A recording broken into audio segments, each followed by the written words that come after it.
नमस्कार दोस्तों, कैसे हैं आप लोग। मैं सूरज चौधरी स्टडी IQ PCS में आप सभी का फिर से स्वागत करता हूं। आज हम अपने यूपी PCS मेन सीरीज को आगे लेकर के चलेंगे और ज़्यादा समय बर्बाद ना करते हुए सीधा प्रश्न की तरफ आते हैं, क्योंकि आप सभी को पता ही है कि ये सीरीज पूरी हमारी डेडिकेटेड है मेंस की तरफ, यानी कि आंसर राइटिंग हम लोग यहाँ पर डिस्कस कर रहे हैं कि क्या क्या कंटेंट हम अपने क्वेश्चन का रख सकते हैं। तो चलिए शुरुआत करते हैं अपने पहले क्वेश्चन से।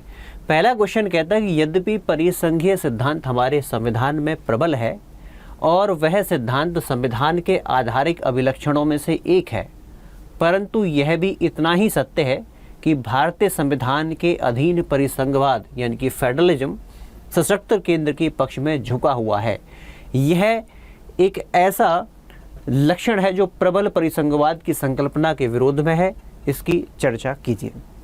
देखिए, यहाँ पर एक बार इंग्लिश में पढ़ लेते हैं, फिर क्वेश्चन की प्रकृति को समझेंगे, फिर उसके बाद इसका कंटेंट क्या हो सकता है और साथ में इसका क्या बैकग्राउंड हो सकता है, उसको एक बार चर्चा में लेकर के आएंगे। इंग्लिश में पढ़ें तो कहता है, although the federal principle prevails in our constitution and that principle is one of the basic features of the constitution, but it is equally true that federalism under the Indian constitution is inclined in a favor of a strong center. This is a feature which is opposed to the concept of strong federalism. Discuss. देखिए, हम भारत के संविधान की प्रस्तावना को पढ़ें या उसके बाद हम पार्ट 1 की तरफ आएँ।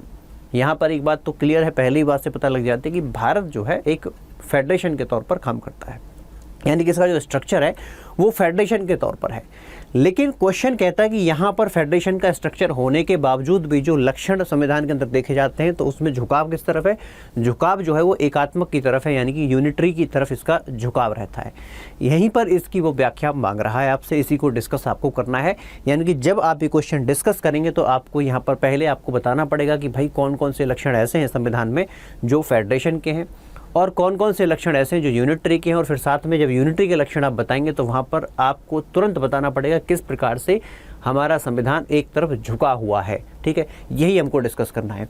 अब जरा इस क्वेश्चन का हम पूरा आंसर राइटिंग से पहले कुछ देख लेते हैं थोड़ा सा, जैसे कि यहाँ पर डिस्कस होती है सरकार की। देखिए, जब राज्य बनता है, स्टेट बनता है, तो राज्य के अंदर सरकार भी बनती है, राज्य के अंदर सरकार भी बनती है। अब जब राज्य के अंदर सरकार बनती है तो यहाँ पर दुनिया के अंदर जो सरकार चलाने के तरीके हैं वो 2 प्रकार के हैं, बड़े फेमस तरीके। पहला है यूनिटरी गवर्नमेंट, दूसरा होता है फेडरल गवर्नमेंट। हिंदी में एक को हम एकात्मक व्यवस्था कहते हैं, दूसरे को हम लोग संघीय यूनिटरी यानी कि फेडरल सिस्टम कहते हैं। ये 2 प्रकार के सिस्टम होते हैं। अब दोनों में डिफरेंस क्या है उसको जरा एक बार देख लेते हैं। जैसे कि अगर हम सबसे पहले एकात्मक सरकारों की बात करें, जहाँ पर यूनिटरी गवर्नमेंट होती है वहाँ पर जो सत्ता है, जो शक्ति है, वो एक जगह केंद्रित होती है, और जहाँ पर केंद्रित होती है उसे आप कहते हैं वहाँ की नेशनल गवर्नमेंट, यानी कि वहाँ की राष्ट्रीय सरकार, यानी कि जिसको आप सेंट्रल गवर्नमेंट कहते हैं। सभी के सभी शक्ति उसी के पास होती है। जैसे कि दुनिया में अगर हम एग्जाम्पल लेते हैं तो इसमें Britain, France, Japan, China, Italy, Belgium, Norway, Sweden, Spain, ये सभी देश वो देश हैं जहां पर एकात्मक सरकार होती है, यानी कि सत्ता सिर्फ और सिर्फ एकात्मक सरकार के पास होती है। अब अगर ऐसे जगह पर कोई राज्य है भी तो, राज्य के अंदर सरकार है भी तो सरकार के पास, राज्य की सरकार के पास शक्ति हो सकती है, लेकिन ये जो राज्य की सरकार होगी इसको दया की आवश्यकता पड़ेगी, यानी कि इस पर जो शक्ति मिलेगी वो वहाँ की राष्ट्रीय सरकार के द्वारा दी जाएगी, यानी कि इसकी इच्छा के ऊपर डिपेंड करता है। जैसे चाइना की बात करें तो चाइना के अंदर जितने प्रोविंस होते हैं, अगर वहाँ पर कोई भी पावर डेलीगेट की जानी है तो वहाँ की केंद्र सरकार के ऊपर डिपेंड करता है कितनी पावर दी जानी है। तो ये एकात्मक सरकार होती है। अब दूसरे प्रकार की जो सरकार होती है उसे आप फेडरल कहते हैं, यानी कि संघीय आप इसको सरकार कह देते हैं।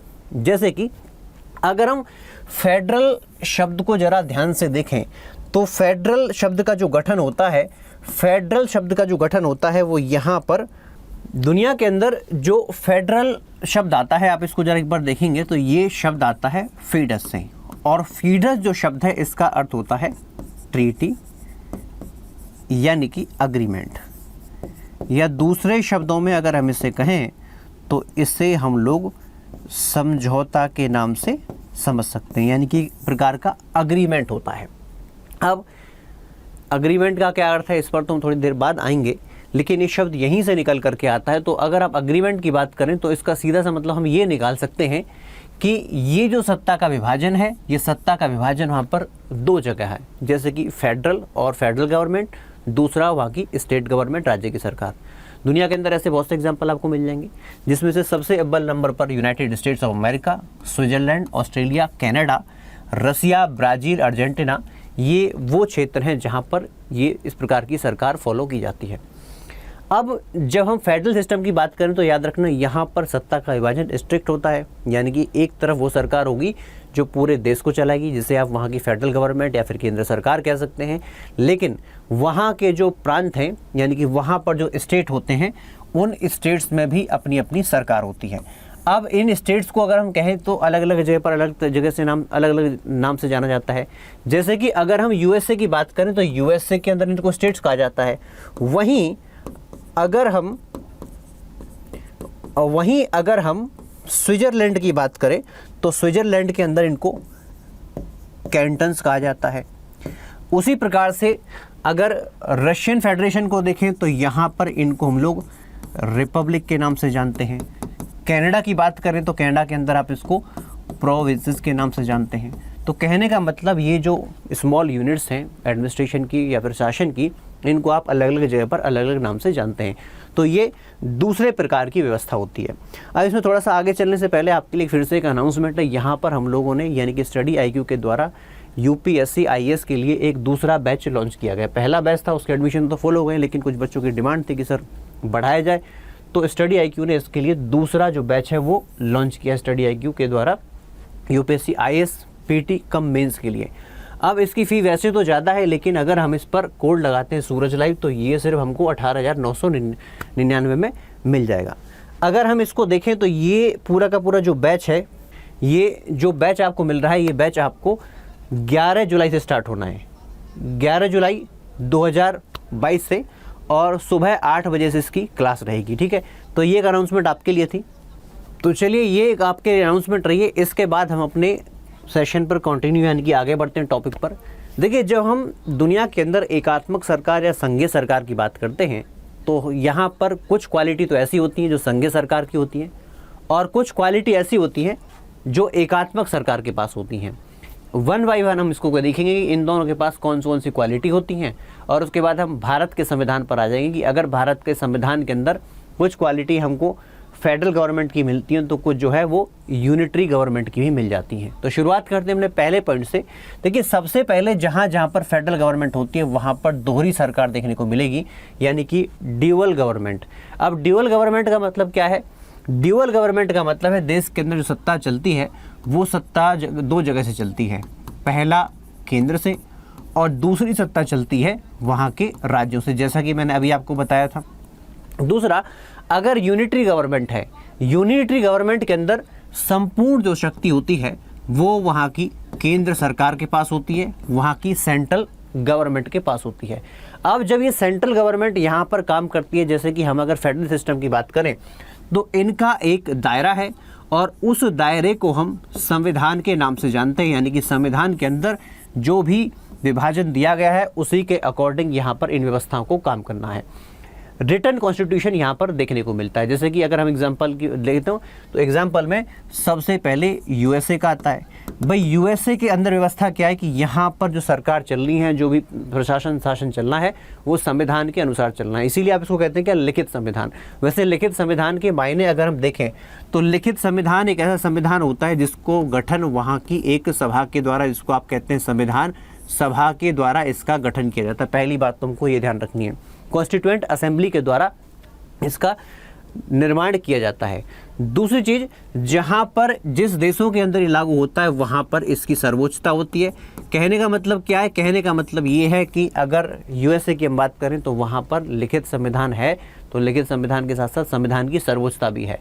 अगर कार्यपालिका को काम करना है, न्यायपालिका को काम करना है, साथ में विधायिका को काम करना है, तो इन सभी को संविधान के दायरे में रह करके काम करना होता है। लेकिन इसी के विपरीत अगर हम यूनिटरी सिस्टम की तरफ जाएं तो वहाँ पर जो है दो प्रकार की व्यवस्थाएं मिलती है। जैसे कुछ देशों में ऐसा हो सकता है कि संविधान लिखित हो, अगर हम फ्रांस की बात करें तो वहाँ पर लिखित संविधान है। अब इसी के विपरीत, इसी के साथ अगर हम देखें तो ब्रिटेन के अंदर ये अलिखित संविधान है।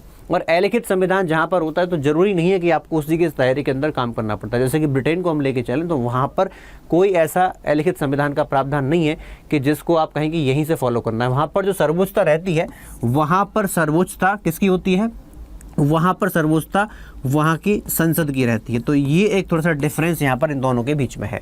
इसके बाद आगे चलते हैं, डिवीजन ऑफ पावर, सत्ता का विभाजन। जब सत्ता का विभाजन रहेगा तभी तो हम कहेंगे फेडरल सिस्टम है। तो यहाँ पर तो सत्ता का विभाजन है, लेकिन यहाँ पर सत्ता का विभाजन नहीं है। उसके साथ साथ कॉन्स्टिट्यूशन की सुप्रीमेसी की बात करते हैं। जैसे कि मैंने आपसे कहा कि जहाँ पर लिखित संविधान है फेडरल गवर्नमेंट में, वहाँ पर संविधान की सर्वोच्चता पाई जाती है। लेकिन अगर संविधान की सर्वोच्चता की हम यूनिटरी सिस्टम की बात करें तो यहाँ कहीं पर तो ये है, कहीं पर नहीं है। जैसे कि अगर जापान की बात करें तो जापान के अंदर जब यूनिटरी सिस्टम फॉलो होता है तो यहाँ पर तो संविधान की सर्वोच्चता है। लेकिन अगर ब्रिटेन की बात करें तो वहाँ पर संविधान की सर्वोच्चता नहीं, वहाँ पर वहाँ की संसद की सर्वोच्चता होती है। तो ये एक छोटा सा डिफरेंस इसके बीच में आता है। इसके बाद अगर हम आगे चलें तो कुछ क्वालिटी और है, जैसे कि संविधान का लचीलापन, संविधान का कठोरपन। मतलब क्या है कि जब संविधान के अंदर संशोधन किया जाना है तो क्या संशोधन आसान है। जब हम फेडरल गवर्नमेंट की बात करें, स्ट्रिक्टली फेडरल सिस्टम की बात करें, तो वहाँ पर संविधान संशोधन थोड़ा मुश्किल होता है। उदाहरण के तौर पर यूएसए, काफ़ी लंबा इनका इतिहास रहा है, लेकिन अब तक यूएसए के संविधान में सिर्फ और सिर्फ 27 बार संशोधन हुआ है। इसके विपरीत जहाँ पर लचीला संविधान है, जहाँ पर अलिखित संविधान है, वहाँ पर कोई भी अमेंडमेंट करने में दिक्कत नहीं आती। जैसे कि अगर हम ब्रिटेन की बात करें तो ब्रिटेन की संसद ने जो कानून बना दिया वो अपने आप में कानून बन जा वो संविधान बन जाता है। ठीक है, तो ये रिजिड भी हो सकता है, जैसे कि फ्रांस के क्षेत्र में रिजिड है, और बाकी ब्रिटेन की बात करें तो वहाँ पर फ्लेक्सिबल है। इसके बाद नेक्स्ट है स्वतंत्र न्यायपालिका, इंडिपेंडेंट जुडिशरी। देखिए, जब हम फेडरल सिस्टम की बात करें तो यहाँ पर कंप्लीटली सत्ता का विभाजन फॉलो किया जाता है, यानी कि सेपरेशन ऑफ पावर देखने को मिलता है। इस सेपरेशन ऑफ पावर का मतलब है कि जब राज्य काम करता है तो राज्य के 3 अंग, उनमें से सबसे पहला होता है विधायिका, जिसे आप लोग लेजिस्लेचर कहते हैं। दूसरा आता है कार्यपालिका, जिसे एग्जीक्यूटिव कहते हैं। और तीसरा आता है न्यायपालिका, जिसे हम जुडिशरी कहते हैं। ये तीनों अपने अपने क्षेत्र में काम करते हैं और तीनों स्वतंत्र होकर के काम करते हैं। ये इस सिस्टम का एक लक्षण है। लेकिन अगर हम यहाँ की बात करें तो जुडिशरी जो है वो इंडिपेंडेंट हो भी सकती है और नहीं भी हो सकती है। इसके बाद जब लेजिस्लेचर हम फेडरल सिस्टम में देखते हैं तो फेडरल सिस्टम के अंदर लेजिस्लेचर, ध्यान रखिएगा, ये द्विसदनीय व्यवस्था का होता है। जैसे कि अगर हम यूएस की बात करें तो यूएस कांग्रेस के अंदर 2 सदन, वहाँ का लोअर हाउस और वहाँ का अपर हाउस, जिसे आप वहाँ पर सीनेट के नाम से जानते हैं। ठीक है, तो लोअर हाउस, अपर हाउस दोनों ही वहाँ पर होते हैं। लेकिन अगर हम यूनिटरी सिस्टम को देखें तो यूनिटरी सिस्टम के अंदर यूनिकैमरल भी सिस्टम हो सकता है और बाईकैमरल, यानी कि एक सदनीय व्यवस्था भी हो सकती है और द्विसदनीय व्यवस्था भी हो सकती है। जहाँ तक एक सदनीय व्यवस्था की बात है तो चाइना के अंदर ये एक सदनीय व्यवस्था है, और द्विसदनीय व्यवस्था की बात करें तो ब्रिटेन जो है इसका एक परफेक्ट एग्जाम्पल है। जैसे कि हम लोग जो सिस्टम को फॉलो करते हैं वो हम लोगों ने ब्रिटेन से ही फॉलो किया है। तो ये एक दोनों के बीच में डिफरेंस रहता है, यानी कि एक तरफ तो एकात्मक सरकार के लक्षण क्या होते हैं, दूसरी तरफ जो है फेडरल सरकार यानी कि संघीय सरकार के लक्षण क्या होते हैं। ये हम लोगों ने इसका कंटेंट देख लिया। अब हम आते हैं अपने देश यानी कि भारत की तरफ। देखिए, जब भारत आज़ाद हुआ तो उसके पास दोनों ही ऑप्शन थे कि वो जा सकता था यूनिटरी यानी कि एकात्मक सरकार की तरफ भी, और दूसरा संघात्मक व्यवस्था की तरफ भी जा सकता था। लेकिन कुछ एक ऐसे विशेषताएं भारत के अंदर उस समय पर थी जिन्होंने उसे एकात्मक व्यवस्था की तरफ जाने से बिल्कुल मना कर दिया। उसमें से सबसे पहले देश का एक विशाल रूप, यानी कि भारत की अगर हम विशालता को देखें तो ईस्ट से वेस्ट, नॉर्थ से साउथ, एक बहुत बड़ा ये देश बन जाता है। 32 लाख स्क्वायर किलोमीटर से ज़्यादा जिसका क्षेत्रफल हो, ऐसे देश को एक जगह से चलाना यानी कि एक ही जगह पर सत्ता का केंद्र कर देना, ये थोड़ा मुश्किल बात हो जाती है। तो लार्ज साइज ऑफ कंट्री। दूसरा, जब हम देश के इस लार्ज साइज को देखने के बाद सेकंड क्वालिटी पर आए तो भारत के अंदर विभिन्न प्रकार के धर्म, विभिन्न प्रकार की संस्कृति, विभिन्न प्रकार की भाषाएं बोली जाती हैं, तो उनको एक ही सिस्टम से चलाना ये मुश्किल हो जाता। तो इन दोनों बातों को ध्यान में रखते हुए हमारे देश के संविधान के निर्माताओं ने ये तय किया कि हम लोग जाएंगे कहाँ पर, फेडरल सिस्टम की तरफ। अब भारत के अंदर फेडरेशन की बात करें तो भारत का फेडरेशन थोड़ा सा डिफरेंट है। जैसे कि यूएसए के फेडरेशन की बात करें तो यूएसए का फेडरेशन एक ऐसा फेडरेशन है जो कि ट्रीटी के बाद यानी कि अग्रीमेंट के बाद बना था। इस अग्रीमेंट का मतलब होता है कि उस समय पर जब अमेरिका आज़ाद हुआ तो अमेरिका की आज़ादी के बाद में वहाँ पर 13 कॉलोनियाँ, जिनको 13 स्टेट्स कहा करते हैं, वो इकट्ठे हुए और इकट्ठे होकर के उन्होंने एक अग्रीमेंट साइन किया कि हम आज से साथ रहेंगे, और वहीं से यूनाइटेड स्टेट्स ऑफ अमेरिका का जन्म हुआ। बट भारत के अंदर ऐसा नहीं हुआ। भारत के अंदर जो फेडरेशन बनता है वो कैसे बनता है? डिसइंटीग्रेशन के द्वारा बनता है। मतलब क्या है कि पहले पूरा देश आया और पूरा देश बनने के बाद हमने प्रशासनिक सुविधा को देखते हुए, लोगों के विश्वास को देखते हुए, भाषा के आधार पर, कल्चर के आधार पर, विभिन्न आधारों पर इसको छोटे छोटे भागों में बांट दिया। तो यहाँ पर इसका जो फॉर्मेशन है वो कम्प्लीटली डिफरेंट है, यानी कि विघटन के माध्यम से इसको बनाया गया है। दूसरा, हमने जो शब्द फॉलो किया, हमने इसको फेडरल की बजाय यूनियन शब्द फॉलो किया, जो कि कनाडा के अंदर फॉलो होता है। तो ये इसकी एक और विशेषता आ जाती है। इसके साथ में यहाँ पर जो है सेंट्रलाइजेशन टेंडेंसी, यानी कि यह भारत के अंदर केंद्र मजबूत है, जैसा कि कनाडा के अंदर कनाडा के अंदर मजबूत है। तो हमने जब अपना फेडरेशन बनाया तो हमने जो टिल्ट रखा वो कैनेडियन स्ट्रक्चर की तरफ रखा। ये बात अपने को समझ लेनी है। अब चलते हैं भारत के संविधान के वो लक्षण, वो फीचर्स जो बताते हैं कि भारत की व्यवस्था संघीय है, यानी कि स्ट्रक्चर में तो संघीय है, लेकिन बाद में देखेंगे कि अगर हम प्रैक्टिकली देखें तो किस प्रकार से वो यूनिटरी की तरह बिहेव करती है। तो सबसे पहला फीचर है यहाँ पर ड्यूअल पॉलिटी, दोहरी व्यवस्था। देखिए, भारत के अंदर जब सत्ता की हम बात करें तो सत्ता का जो विभाजन है वो मैंने आपको पहले ही बता दिया है कि ये एक तरफ केंद्र के पास और दूसरी तरफ राज्य के पास होता है। तो ड्यूअल पॉलिटी वाला जो फीचर है वो यहाँ पर भारत के संविधान के अंदर देखने को मिलता है। दूसरा फीचर अगर हम यहाँ पर चलें तो यहाँ पर हम देखते हैं लिखित संविधान। भारत के संविधान का गठन यहाँ पर बनी एक संविधान सभा के द्वारा किया गया, और भारत के अंदर याद रखना संविधान ही सर्वोच्च है। तो क्या है, हम लोग रिटन कॉन्स्टिट्यूशन, यानी कि ये भी फेडरल सिस्टम की क्वालिटी है जो भारत के अंदर हम फॉलो करते हैं। तीसरा इसका अगर फीचर देखें तो डिवीजन ऑफ पावर। अब यहाँ पर आप कोट कर सकते हैं, जैसे कि मान लीजिए कोई संबंधित आर्टिकल है तो आप उसको बता सकते हैं। जैसे कि यहाँ पर डिवीजन ऑफ पावर की बात करेंगे तो यहाँ पर आप 7th शेड्यूल, जिसको आप 7वीं अनुसूची कहते हैं, उस 7वीं अनुसूची को कोट कर सकते हैं कि भाई भारत के अंदर सत्ता का जो विभाजन है वो बिल्कुल है। वो कैसे है? वो सत्ता का विभाजन केंद्र और राज्य के बीच में है, इसीलिए वहाँ पर भारत के अंदर संघीय सूची। दूसरा, राज्य के लिए हमारी राज्य सूची, और तीसरा, इन दोनों के लिए समवर्ती सूची यानी कि कनकरेंट लिस्ट मौजूद है। यानी कि किन क्षेत्र में केंद्र काम करेगा वो तो यूनियन लिस्ट के अंदर है, किन क्षेत्रों में राज्य काम करेगा वो स्टेट लिस्ट के अंदर है, और जहाँ पर दोनों काम कर सकते हैं वो कनकरेंट लिस्ट के अंदर है। तो ये सारी बातें जो आपको जो है डिवीजन ऑफ पावर की बातें बताती हैं, यानी कि भारत के अंदर ये भी मौजूद है। अब इसके बाद संविधान की सर्वोच्चता तो मैं आपको बता ही चुका हूँ। अब आते हैं रिजिड कॉन्स्टिट्यूशन। क्या भारत का संविधान रिजिड है? देखिए, अगर हम भारत के संविधान की प्रक्रिया को देखें तो रिजिड तो नहीं है, लेकिन कुछ एक पोर्शन ऐसे हैं जहाँ पर संविधान संशोधन करने में बड़ी दिक्कत आती है।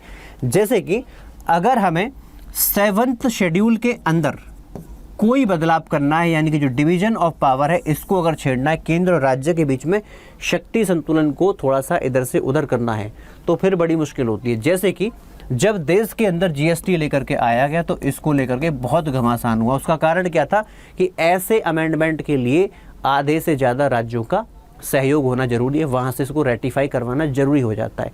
तो कुछ मामलों में भारत का संविधान निश्चित तौर पर कठोर है, रिजिड हो जाता है। इसके बाद स्वतंत्र न्यायपालिका यानी कि इंडिपेंडेंट जुडिशरी। जब भारत व्यवस्था काम करती है, भारत के अंदर पॉलिटी जब काम करती है, तो याद रखना हमारे यहाँ पर क्या है, हमारे यहाँ पर इस व्यवस्था के तौर पर सबसे पहले लेजिस्लेचर, उसके बाद एग्जीक्यूटिव, फिर जुडिशरी, यानी कि इन तीनों के बीच में भी सत्ता का विभाजन है। जैसे कि विधायिका कानून बनाने का काम करेगी, इसका क्षेत्र बिल्कुल अलग है। कार्यपालिका देश को चलाने का काम करेगी, इसका क्षेत्र बिल्कुल अलग है। लेकिन हाँ, ये बात अलग है कि कार्यपालिका आती हमारी कहाँ से, विधायिका से निकल करके।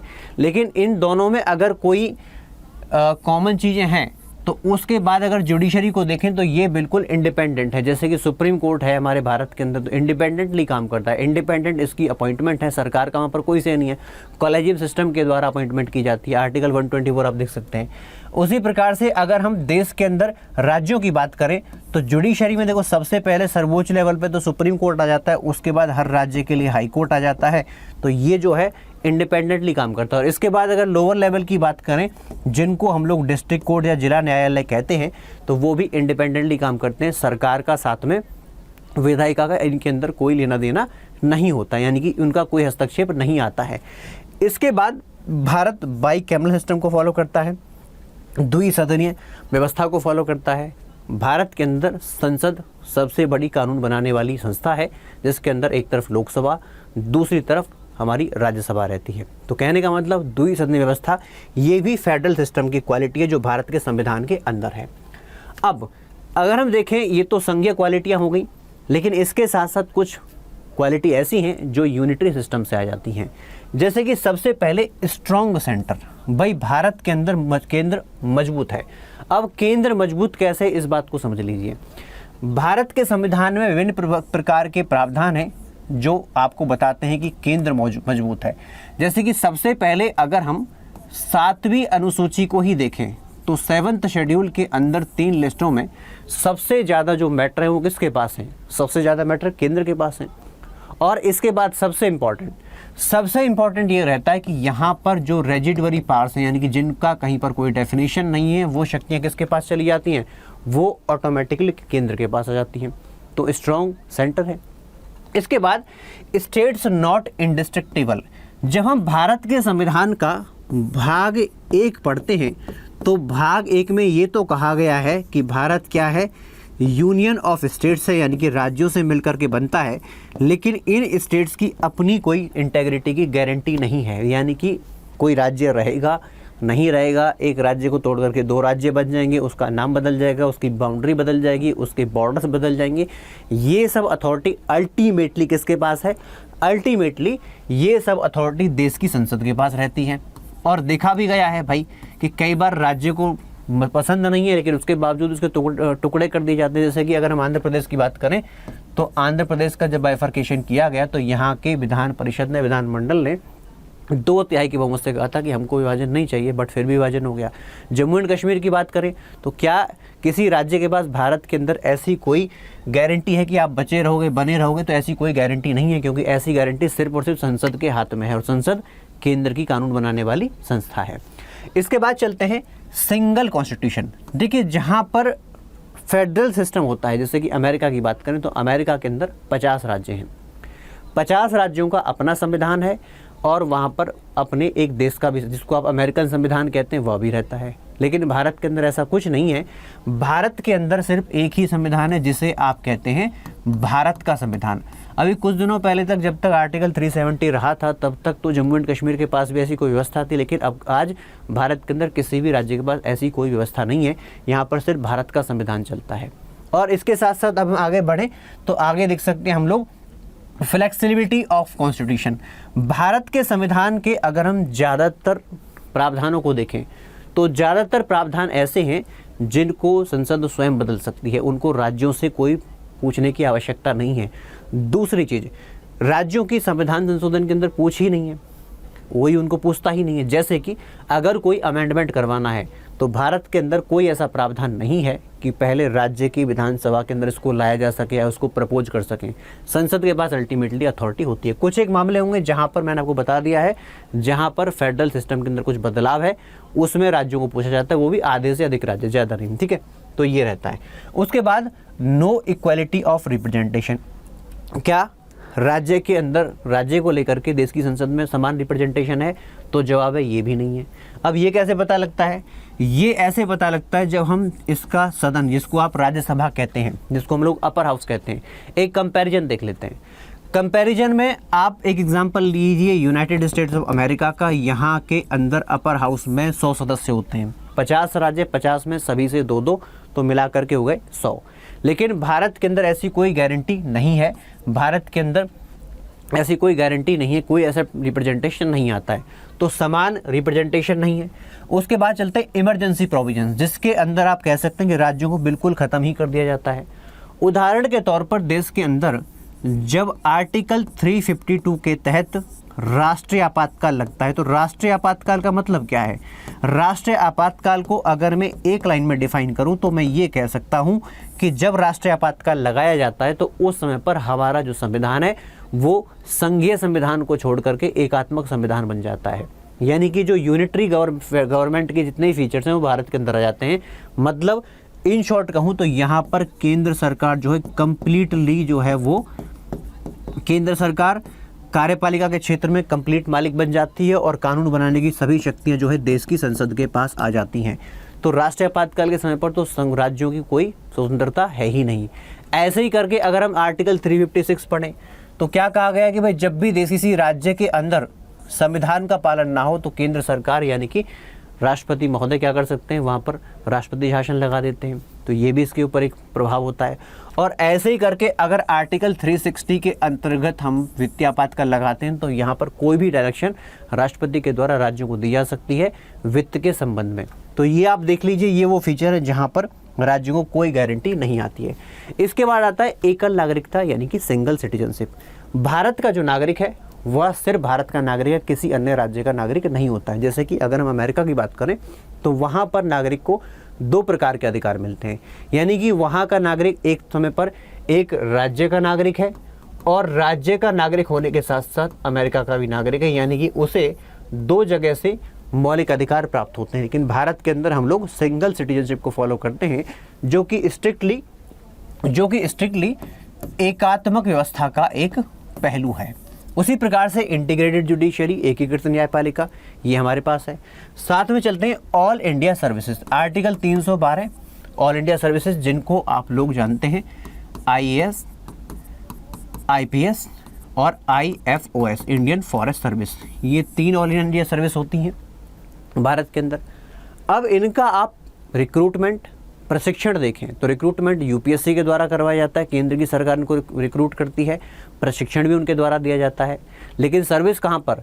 सर्विस राज्य के अंदर भी और केंद्र के अंदर भी, रोटेशन के आधार पर चलती है। सैलरी कहाँ से? सैलरी राज्य से। लेकिन जब डिसिप्लिनरी एक्शन की बात आ जाए तो इमीडिएटली डिसिप्लिनरी एक्शन जो है वो किसके पास होते हैं? वो होते हैं राज्य के पास। लेकिन कंप्लीट यानी कि अल्टीमेट डिसीजन किसके पास होता है डिसिप्लिन के क्षेत्र में? वो केंद्र के पास होता है। तो ये ऑल इंडिया सर्विस किसका फीचर है? उसी का फीचर है, यूनिटी गवर्नमेंट का फीचर है। अब ऐसे ही करके इंटीग्रेटेड ऑडिट मशीनरी, भारत के अंदर एक संस्था आती है जिसको आप कहते हैं कैग। यानी कि अगर केंद्र सरकार की किसी एजेंसी का ऑडिट होना है या फिर जो है राज्य की सरकार की एजेंसी का ऑडिट होना है तो अल्टीमेटली अथॉरिटी किसके पास है? कैग के पास होती है। और ऑडिट का सिस्टम क्या रहेगा, प्रोसेस क्या रहेगा, ये सारी बातें कैग ही डिसाइड करता है। तो ये इसका एक फीचर हो जाता है। उसके बाद है parliaments authority over state list, article 249 पढ़ें तो वैसे तो ये कहा गया है 7th शेड्यूल के अंदर की सत्ता का विभाजन केंद्र राज्य के बीच में है।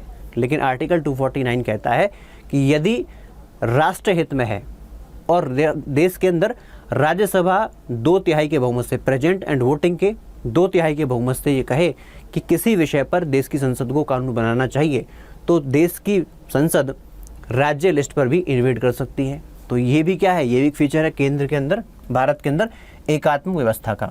उसके बाद अपॉइंटमेंट ऑफ गवर्नर, गवर्नर का पद अगर हम देखते हैं तो राज्यपाल का पद जो है वो राज्य प्रमुख के तौर पर है। He is the head of state और first citizen of the state. लेकिन जब इसकी अपॉइंटमेंट की बात हो, इसके रिमूवल की बात हो या इसके संदर्भ में कोई सजेशन की बात हो तो वहाँ पर राज्य का अपना कोई रोल नहीं है।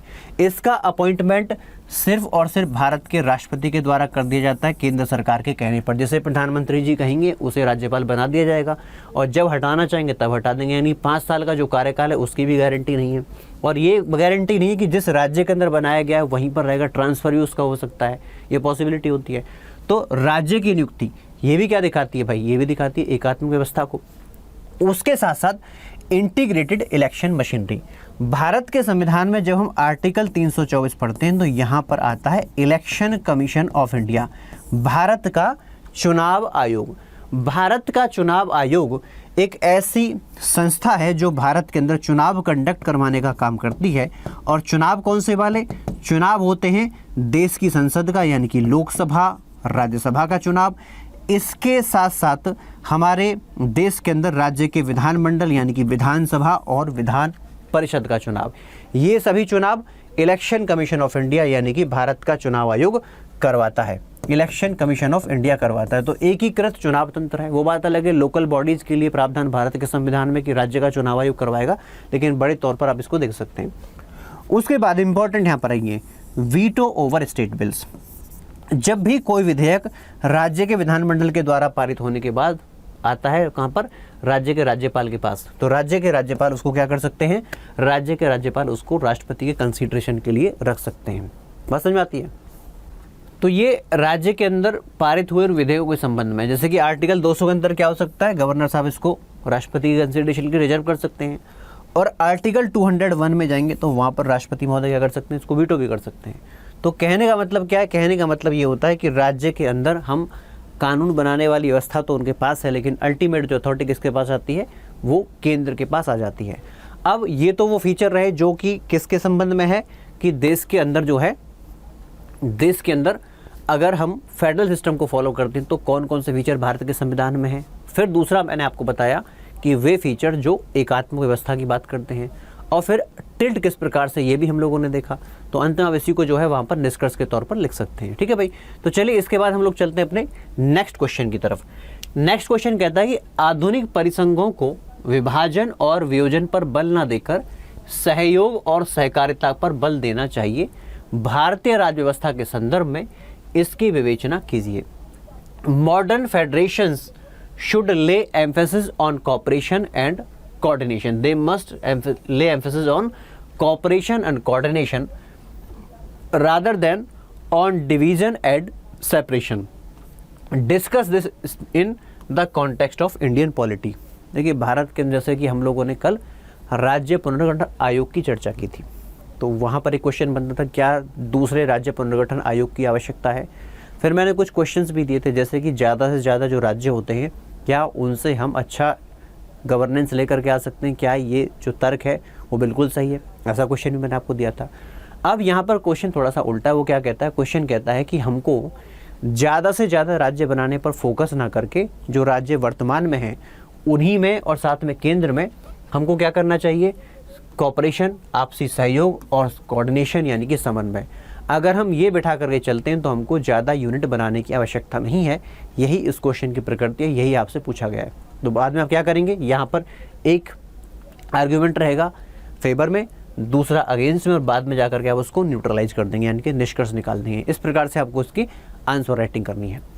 इसके बाद अगर हम आगे चलें तो दूसरा क्वेश्चन आप देख सकते हैं यहाँ पर कहा गया है कि भारत में परिसंघीय राज्य व्यवस्था पर प्रभाव डालने वाले प्रमुख संविधानेतर कारकों पर चर्चा कीजिए। Discuss the major non constitutional factors affecting the federal polity in India. Bharat के अंदर जो व्यवस्था है वो फेडरल टाइप की, यानी कि एटलीस्ट स्ट्रक्चर में अगर हम देखें तो स्ट्रक्चर में तो कम से कम वो कैसी है? स्ट्रक्चर में तो कम से कम वो फेडरल टाइप की है। अब क्या कोई ऐसे फैक्टर भी भारत के अंदर हैं जिनको आप कह रहे हैं कौन से? ये एक्स्ट्रा नॉन कॉन्स्टिट्यूशनल फैक्टर्स, ठीक है। क्या ऐसे कोई फैक्टर्स हैं जो इस पूरी व्यवस्था को बिगाड़ते हैं, डिस्टर्ब करते हैं? वही हमें इस प्रश्न के अंदर आपको पूछा गया है, आपको बताना है। इसके बाद वही आपके लिए इन्फॉर्मेशन और UPSC IAS batch pre cum mains batch हमारे स्टडी आईक्यू के द्वारा लॉन्च कर दिया गया। सेकंड ये बैच है जिसको 11 जुलाई से सुबह 8 बजे शुरू किया जा रहा है। सुबह 8 बजे 11 जुलाई से जो बच्चे इसमें एडमिशन लेना चाहते हैं तो वो एडमिशन ले सकते हैं। वैसे तो फीस की ज़्यादा है, लेकिन अगर आप इस पर ये कोड लगाते हैं तो आप इसे मात्र इतने में खरीद सकते हैं, ठीक है। ये मॉर्निंग बैच है स्टडी आईक्यू का। चलिए, तो इसके बाद आपको एक क्वेश्चन लिखने हैं। क्वेश्चन लिख करके आप इसे जो है मेरे पास भेज सकते हैं, और जब मेरे पास आएंगे तो डेफिनेटली मैं इसको चेक करूंगा और बताऊंगा कि इसके अंदर क्या और अच्छा किया जा सकता है, ठीक है भाई। तो ये मेरे सोशल मीडिया हैंडल्स हैं, आप मुझे यहाँ पर suraj.chaudhary@studyIQ.com पर मेल भी कर सकते हैं। तो चलिए, इन्हीं शब्दों के साथ मैं आपसे विदा लेता हूँ, फिर मिलते हैं नेक्स्ट वीडियो में। लेकिन उससे पहले अगर वीडियो आपको पसंद आया तो लाइक कीजिए, इसको शेयर कीजिए, ज़्यादा से ज़्यादा चैनल को सब्सक्राइब कीजिए। Thank you so much, bye bye, धन्यवाद।